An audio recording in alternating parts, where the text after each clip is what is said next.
doubt this does much. I mean, it has Encore. Another slow Encore user. This is never leaving the box, is it?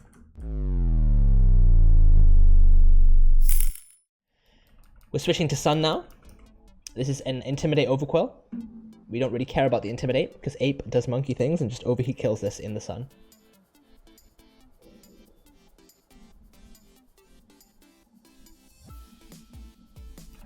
Don't even need to fake out, this is just a straight Oko. This should always be Talonflame 100% afterwards with Acrobatics only, nothing else.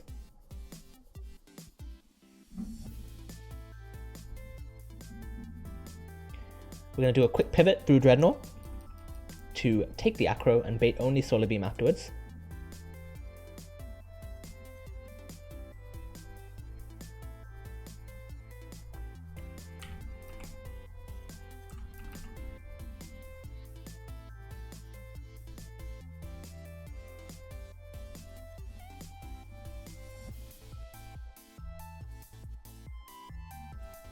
Obviously no crits possible, so we're chilling. We go straight into Electrode, who outspeeds this, and takes nothing from a Solar Beam. And Choice Specs Electrode one-shots with Volt Switch.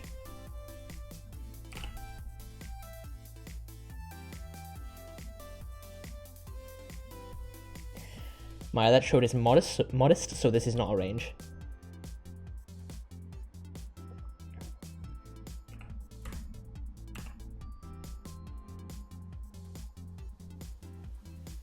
We're going to do some baiting, go into Dragonite, who gets in who we want. Electivire goes for Ice Punch. This is one of the tricky parts about this fight, actually. The Electivire's coverage is pretty insane. It has like Fire, Electric, Ice, and Ground. So giving it free reign to do what it wants, or go for multiple possible moves, is pretty dangerous. But this line locks him into Ice Punch only. We're Aspia Berry on Ape, so we can't be frozen.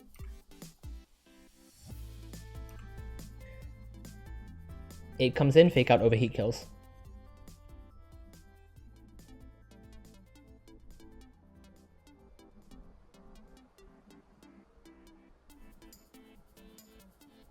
I still have to fake out even after the Life Orb recoil, because a min roll of overheat is 87 and he's at 90 at the moment.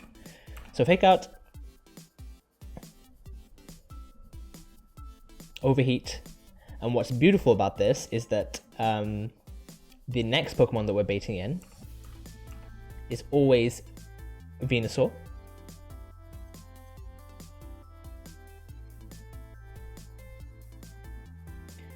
Technically, minimum roll of Earth Power doesn't kill, so he might Growth here. Is that a problem? I didn't think about that actually. It could be. I should have pre-damaged a bit, shouldn't I?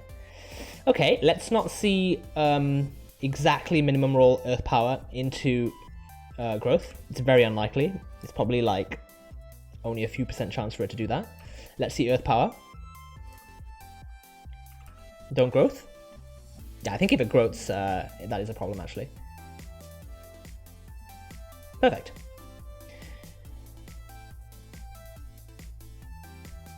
Sharp Beak D-Knight. One-shots this with Dual Wing Beat, because we are... and that's how we get around the Focus Sash. Okay, that's actually the preferable line. He could have Growthed on that turn, because he doesn't realize I can kill him, but I prefer to take some damage, because that baits in the Slurpuff first.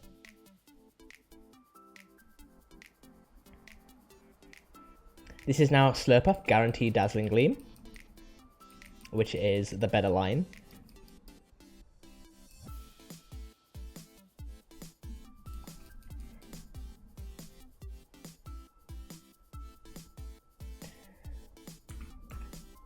Guaranteed Dazzling, we go into Mega Camel, who is base Camel right now and therefore can't be crit, which is more useful for us actually as a switch in, because Mega Camel takes like even less damage from this. So it's nice not to be hit with the crit as we switch in. We literally Mega Evolve and just one-shot this with Flamethrower. However, he can actually Calm Mind this turn, because he might not see, well, he doesn't see that I can kill him. That's okay if he does, because even if he Calm Minds, Psychic Crit does 132 damage. Oh god. I just realized that if he Calm Minds that we can actually lose Camel, can't we? Wait, no, did he? He didn't Calm Mind. Perfect. Yeah, calm. We're chilling. Calm Mind or not, we were fine. Now it's Slow King. And I think it's guaranteed attack into Mega Camel. We are 105. This is guaranteed Psychic. Perfect. We're going to go into Trace, Assault Vest, Burnt, Gardevoir. We're burnt so that he can't freeze us with Ice Beam. And we're going to Trace his Regenerator. And we're going to slowly switch in, switch out, do some damage to this. He doesn't have any recovery moves. Chip it down. Get some damage.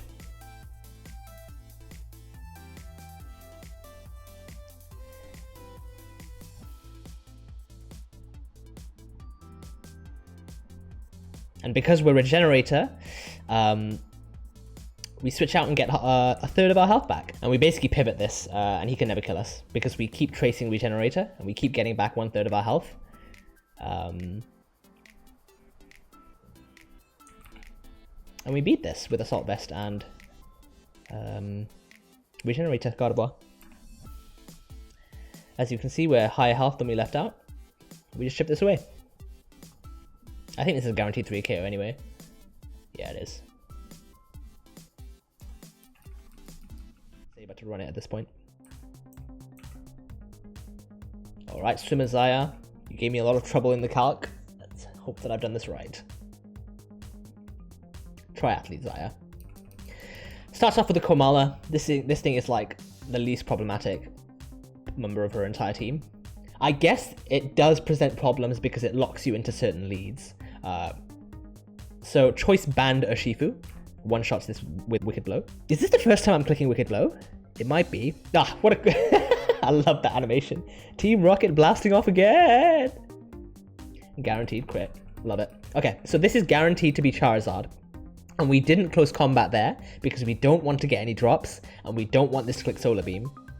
Because we didn't CC, this is guaranteed Flamethrower only. So we pivot through Dreadnought. This Charizard is insane. Has insane damage output. It has Solar Power and Charcoal, and in the sun it just... insane amounts of damage. I mean, I think this is a 4 times resisted fire move, and it still does like almost 40% to Dreadnought. Thankfully though, we never bait anything but Solar Beam from this Charizard. Burn is a little annoying. It doesn't really change anything. I don't think Dreadnought should be coming back in ever again. So I think it doesn't matter. It definitely doesn't matter for this turn because we're still baiting Solar Beam only. We go straight into Scarf Dragonite, who's pre-damaged to bait someone specifically the turn after. This Solar Beam minimum does 34. We are 149. So we were at highest, we would be at 115.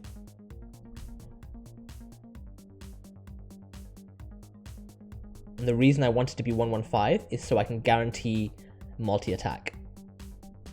And never anything else from the incoming Silvally. We just killed this with Scarf Rock Tomb. Dragonite coverage is really, really good.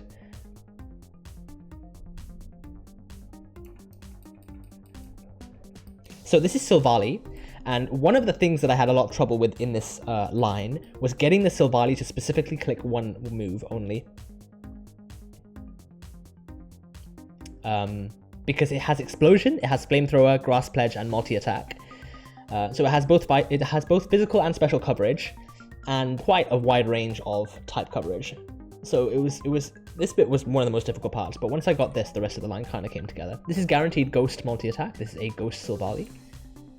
We go straight into Urshifu, who takes absolutely nothing from this.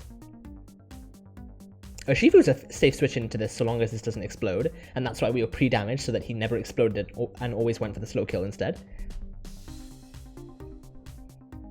Choice Band Sucker Punch just one taps this.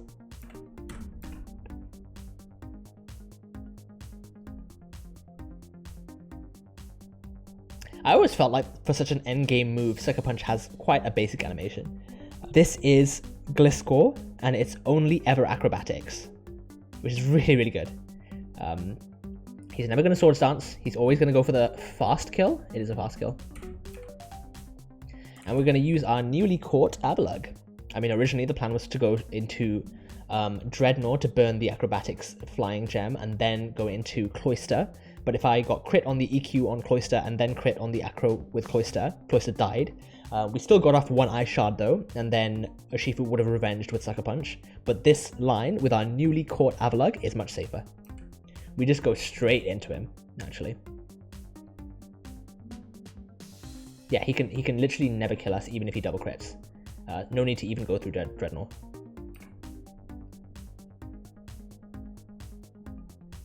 Avalugg absolutely walls this.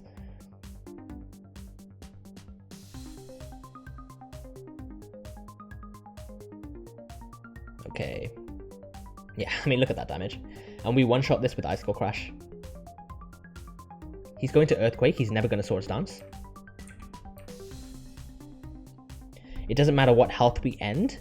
Next Pokemon is always Gastrodon, and it's always an attack because Avalugg's special defense is like 20%, 30% of its defense. It's so low.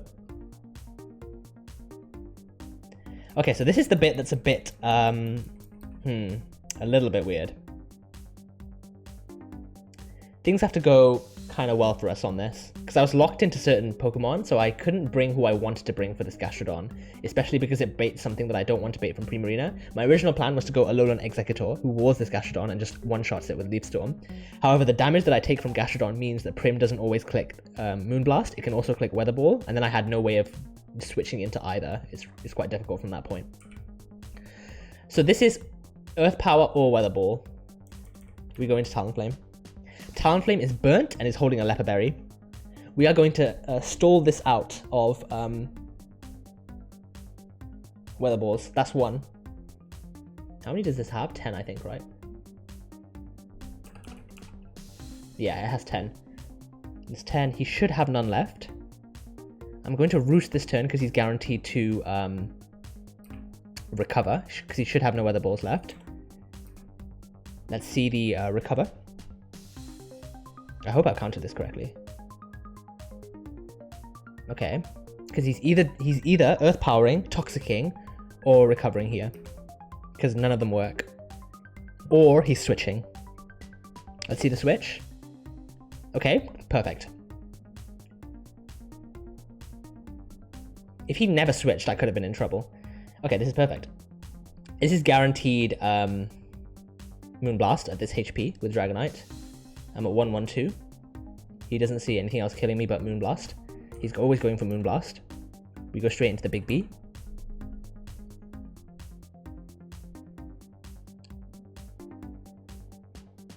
Crit here might make me double check some numbers, but we're fine.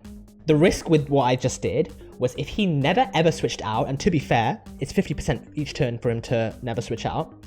And if he Toxic exactly on my switch to Dragonite, which is 1/3, so it's 50% not to switch and then 1/3 to Toxic. If he did that, then that would have affected my ability to bait in only Moonblast from Primarina. And I basically would have had to go back to Talonflame and then damaged him, made him go for Recover, because he will not switch if he's not full health and can recover. And things could have got a bit complicated at that point. If things continually went not the way that I wanted to, we might have had to sack Avalugg. Gastrodon is out of Weather Balls, otherwise he wouldn't have switched. So he definitely doesn't have a Weather Ball, which is really important because Weather Ball one-shot Speedroll. He only has Earth Power. Earth Power max roll crit does 204 HP, but Leech Life always puts us out of that range. Let's not see Weather Ball here. It should not be possible because he switched from Gastrodon into Primarina. Perfect, and that's GG. Okay. Bit of a unique line, bit scuffed maybe, but I think most of the time we made it out of there with no deaths.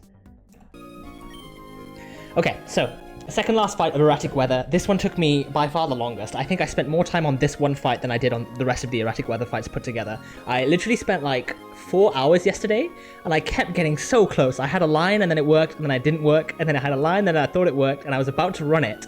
Like I was about to lock it in and then leave it for today to run. But I realized that the glitch that's in this fight that I did know about, I was calculating wrong. So There's a huge glitch in this fight that has tripped up a lot of streamers because before it was well established and you had no idea how to, how to prepare for it. It can completely ruin your line. So the Cinderace in this fight has Libero. Libero changes the Cinderace's type to whatever move it uses. It only has 2 offensive moves, Pyro Ball, fire type, and low sweep, fighting type. The glitch here is, in this game, for some reason, any mon with Protean or Libero sees all of their moves as affected by the weather, how their first type is affected by the weather.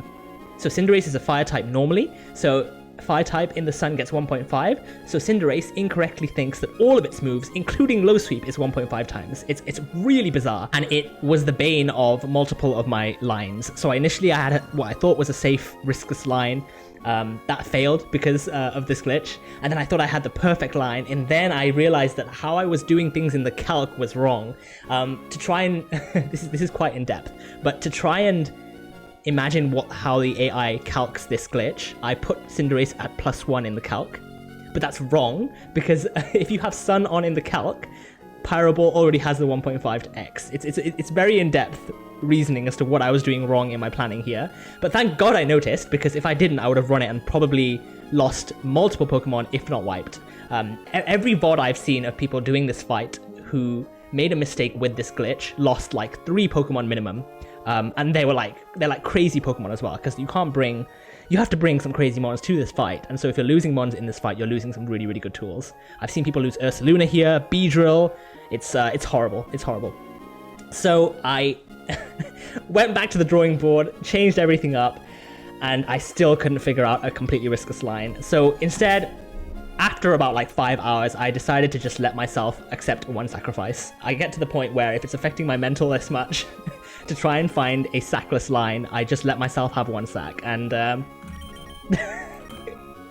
Among Us is gonna die this fight, guaranteed, no way of it saving itself, it's definitely dead, like 100%. The biggest reason why I couldn't find sackless lines is because Pyro Ball can miss. It means that the damage you're taking is extremely inconsistent. You can't even use Shell Armor mons to try and be in an exact specific HP range, which I initially did try, but Pyro Ball has a 10% chance to miss, so I'm not gonna like risk wiping at this point. Among Us is hasn't really done much, so he's definitely dying here. But I believe if everything else is correct about my line, it should be riskless.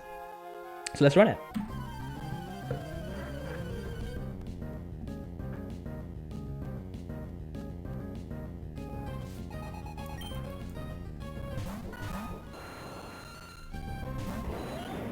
Right, so turn 1. We are going to use Mega Garchomp here, and how many times have you heard anyone ever say this? My Pokemon is going to get 7 kills this fight. Garchomp is gonna get 7 frags in this one fight. Has it ever happened before? I'm sure it has, but how often do you ever see that? One of those frags is gonna be one of my own Pokemon, yes, but actually, there's a chance that he only gets 6, but often he, we'll see. I think it's only 10% he gets 7. Either way, we're gonna start off the fight with a Rock Tomb. We are not going to Mega Evolve, because Mega Evolve crit into Aerodactyl can kill it, and that messes up my line. I need my Aerodactyl to survive this turn, and I need to kill it next turn. So we're not going to Mega Evolve, we're going to Rock Tomb, and we're just going to protect with Omaster. Omaster's baiting guaranteed Stone Edge and Solar Blade only, nothing else.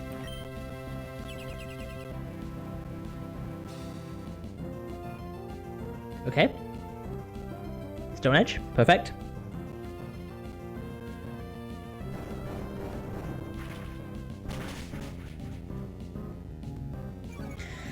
Now, my Garchomp is fast enough that even after Mega Evolving, we are now faster than -1 Aerodactyl. So, we Mega Evolve, and now we take our kill. And then Aerodactyl is going to die before getting off an attack. Let me just double check this. Aerodactyl at -1 is 177 speed. My Mega Garchomp is 192. Perfect. So, we Mega Evolve, Rock Tomb, kill, and we switch out Omaster, into only Solar Blade. Corv takes this. Corv is pre-damaged, so that minimum roll of Solar Blade after Leftovers recovery puts us into guaranteed baiting Weather Ball only from Victory Bell.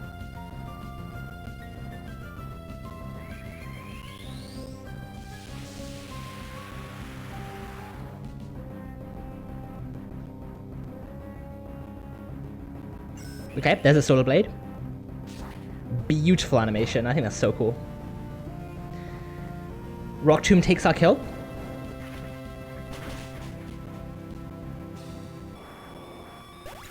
And I believe this is the key part of the whole line. I needed Cinderace to come in here, but baiting Cinderace and only baiting Fire Move is really difficult because of the Protean bug that I mentioned, where Cinderace sees low sweep boosted by 1.5x. Corv only baits Pyro Ball here, nothing else. That's perfectly set up for us. The reason I couldn't have Cinderace click low sweep is because this next turn I won't kill it then, and then it has a Papa Berry, it'll just stick around, it'll be a real nuisance. But because I guarantee it's staying a fire type, Earthquake is going to kill Cinderace. So Victory Bell is never going to die here, it has a Focus Sash even if we crit. Crit doesn't matter. And then we switch... this is the turn. This is the turn that I struggled with the most, trying to do a sackless line. I initially had ideas of bringing in Torkoal because it's double fire move, but that's why I really struggled to make it safe, because Pyro Ball can miss, right? So then how am I supposed to plan the exact HP range that Torkoal is going to be in? In the end, I gave up on doing this deathless. I'm sorry. Amoonguss. Fun gimmick. You straight die here. Now, Amoonguss is holding... Amoonguss is holding a Assault Vest. It's holding an Assault Vest because I need it not to die to the Victory Bell. If it dies to the Victory Bell and then Pyro Ball goes into Garchomp, I can lose Garchomp to burn, Garchomp can bait attacks after, etc, etc. So Amoonguss is never dead to Weather Ball, but is always dead to both Weather Ball and Pyro Ball. If Cinderace had missed that Pyro Ball, I guess it's only 10%, Garchomp would have killed it with Earthquake. So Amoonguss was always dying here. And it would have been funny if Garchomp took the kill, because then Garchomp would have got 7 frags this game. But this way, we maintain the fire type on Cinderace. We take out Cinderace. We get a free switch to bait exactly who we want to bait. That will be... Master.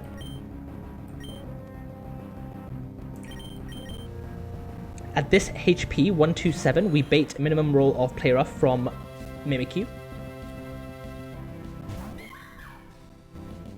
So, we're going to break Mimikyu's disguise with Rock Tomb, and we're going to protect.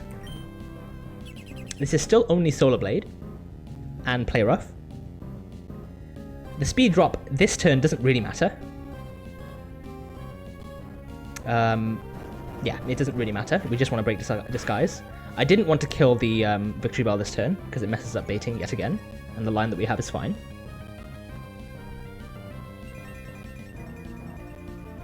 We're going to Rock Tomb again, because this never kills the Mimikyu, and I don't want a Mimikyu to die this turn.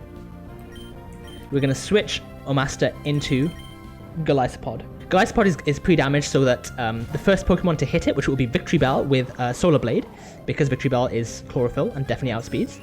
This always activates our emergency exit. We come out and switch someone else in before Mimikyu can attack. Therefore, we get a safe switch into Togi. The reason I did all of this is because... Togi actually dies if Play Rough and Solar Blade crit. So, all of that was to just make Togi safe. So Togi comes in now, takes Play Rough, no matter what. And now we're set up for the end game.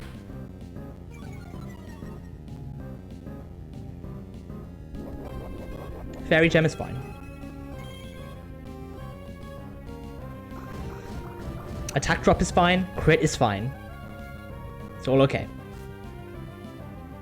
Now, Mimikyu's had its speed dropped significantly. It's actually almost definitely going to go... In fact, I think it's guaranteed to go for Shadow Sneak. Probably into Garchomp, which is fine. Oh god, not that. Don't misclick. We Smart Strike into Mimikyu, outspeed it. Victory Bell is going to be faked out this turn and does nothing.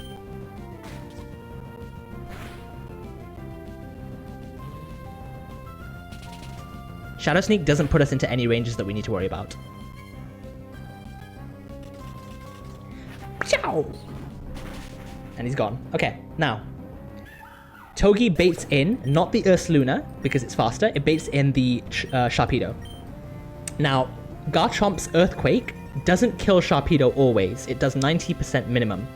But we've got Spiky Shield, so it's guaranteed.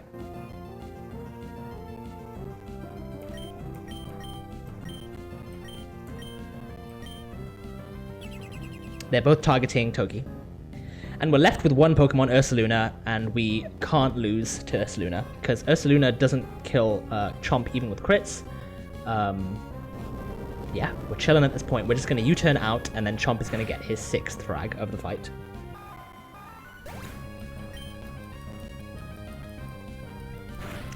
And there we go, clean, safe, but with an Amoonguss sack. It's a shame. Oh, I need to update that on the card. It's a shame that I couldn't do this deathless, but it's okay. We take these. I basically have this rule that as soon as I spend like 4 or 5 hours on a fight and it's affecting my mental, I'm just like, right, time to throw sacks at it. Time to use limited resources, gems, sacks, this sort of thing. And I think that's the only way, you know. Otherwise, you'll hit a wall and not really want to play anymore. So dual chop. We U-turn.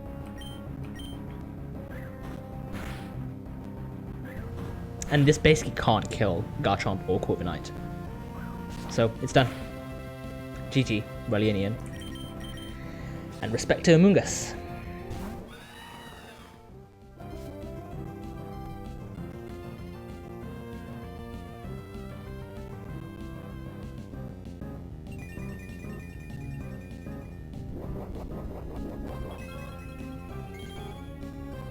I can give Corviknight a frag here. One less for Garchomp. But let's stunt on him instead.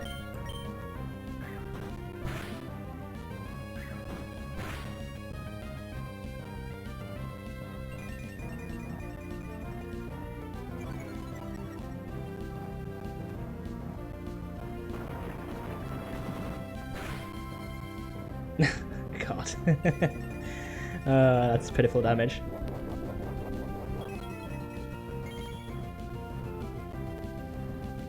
And we finish. That's that. Right, I think there's only one fight left in erratic weather, and I do have that planned. So, in contrast to this fight, that took me like, I think like 5-6 hours total, this coming fight took me 5 minutes. I only need 4 Pokemon, and yeah, so very different, very different.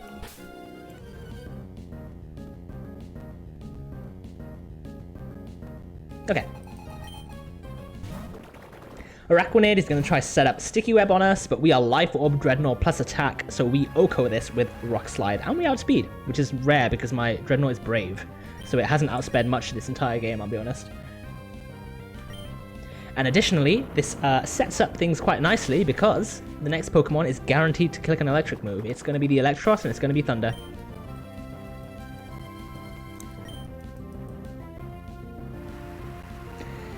This Electros is, when I opened up the calc, I was like, oh my god, what am I gonna do for this Electros? It has no weaknesses, it has Super Fang, it does like 50% damage, And then I realized that Mega Garchomp, if it comes in on an electric move, literally just 2 taps this, and yeah, doesn't care about what it does.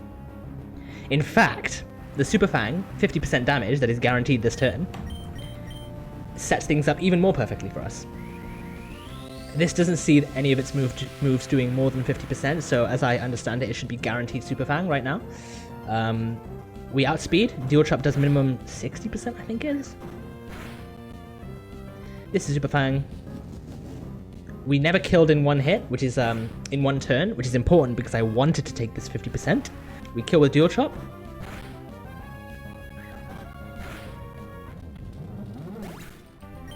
And then we bait in exactly Porygon Z and exactly one of 2 moves. Try Attack or Nasty Plot. Thing is, Choice Band Basculesian with Swift Swim is the complete and utter counter to this if I switch it in on this exact turn. Yeah, that's it. It's done. You're done. You're finished. Liquidation OHKOs with Choice Band.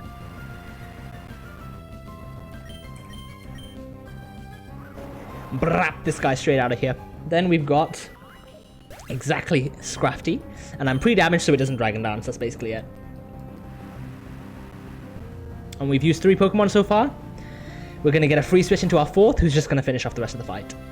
This is guaranteed crunch, never close combat, and never dragon dance, because I'm 265 HP. Kong Shui is going to sweep this man. Rest of the team is done. It's obviously a 4 times resist, so it's not going to do anything.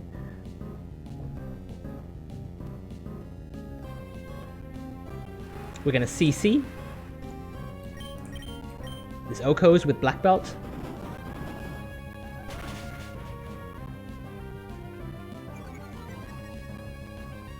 And we outspeed and just frag the 2 in the back. Wait. Oh yeah, thank god. Whew. For a second I saw a range. I was like, oh my god, a Wicked Blow does 96% minimum to meticulous. But I remembered that I gave this black glasses. You know what, let me double check so I don't lose my Urshifu. I don't think, actually, you know what? I can't even lose my Urshifu, because Meteor Mash max damage does, oh actually no, if he crits me I could die. Black glasses? Correct. Wicked Blow this man straight into Oblivion. This isn't a real animation, right? This is a custom animation. Whoever made this is a genius. It's like the Team Rocket blasting off again thing. It's great. What a great animation. And Jellicent is going to go flying off to join the Metagross in just a second.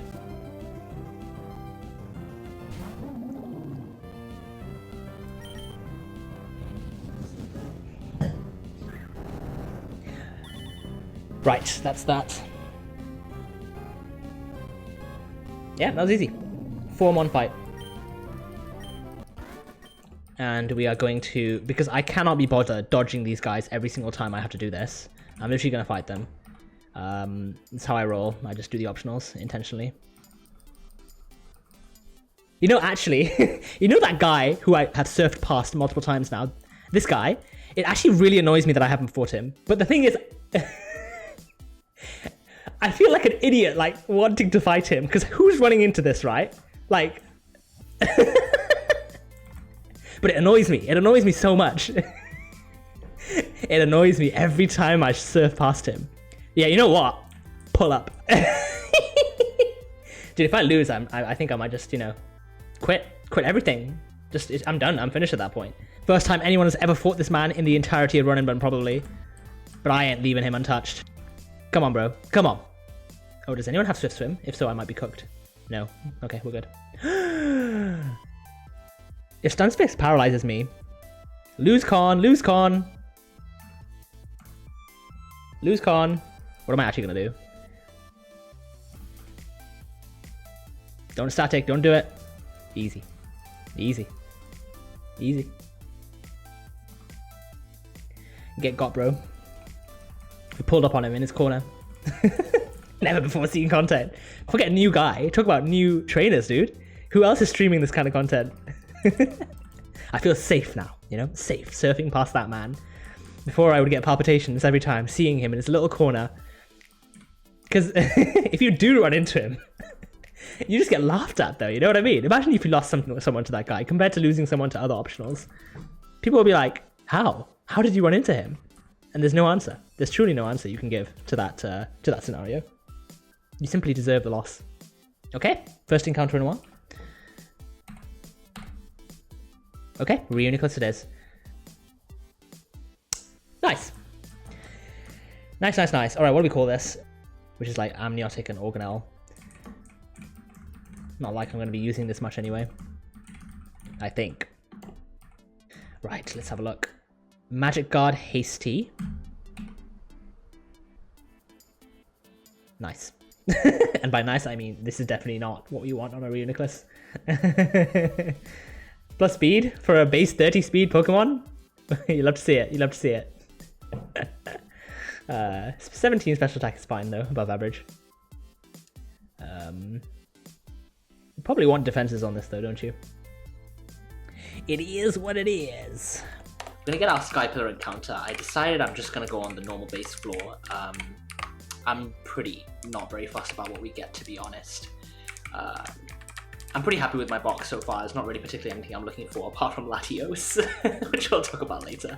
Yeah, I mean Aerodactyl will be cool, but I'm pretty easy at this point. If I get 0 more encounters and get Latios, I'll be happy. Anything else is kind of a bit bonus, to be honest. Okay, that's fine. I mean, I didn't really care what we got here. Whatever. I don't think that's very good. I've never seen anyone say anything good about this. Kitsune, illusion. Okay, here we go. That's bad. I know that the things that you want on this are speed, special attack, and maybe attack, so minus speed is pretty poor. I guess one good thing is that it wasn't over leveled to not have Shadow Ball. It's 1+, I guess. Let's do our first Roma. I know which route I want to do this on already. Okay, let's talk a bit about this. So, the Devon Radar is helping us catch Romas. These are Pokemon that are extremely powerful legendaries. Well, some of them are. And after the events of the story that we have completed, there are 6 possible Romas. The 3 genies, Landorus, Tornadus, and Thundurus. There's Cresselia, and there's Latias and Latios. Obviously, we stole Soldew, so we really, really want Latias and Latios. What I'm doing right now is I'm using a key item that we just got today, called Devon Radar, which tells us if these Romas, which go around random routes, are on the current route that we're on. Unfortunately, it's not very fine-tuned, so it can take a long time for them to spawn on the route that you're on. Now, the thing is, it's completely random which one we get. Out of those 6 that I mentioned, Latios, Thundurus are probably the 2 best, and Enamorus, the fairy. Oh yeah, there's 4 genies, aren't there? I think I have decided that because I basically want Latios the most out of everything, and I have 9 routes delayed. Oh, there we go. There it is. If I get Thundurus, Enamorus, obviously Latios, I'll throw the Master Ball. And I think if I get Latias, I'll also throw the Master Ball. If I get Cresselia, I'm not going to throw Master Ball and we're going to waste our encounter for this route. If I get Tornadus, same thing, wasted encounter. Latios, please, give me the chance to use Soldew. Okay, definitely someone here. I think we just go left and right.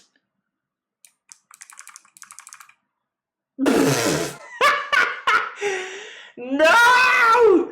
That's like the worst of all the Romas. Of course. Of course. Of course. Of course. Screw you, Cresselia. Screw you. There's nothing to even think about. I'm not throwing my Master Ball for this. It's only 2% to catch this. There's no way I'm wasting my Master Ball on this.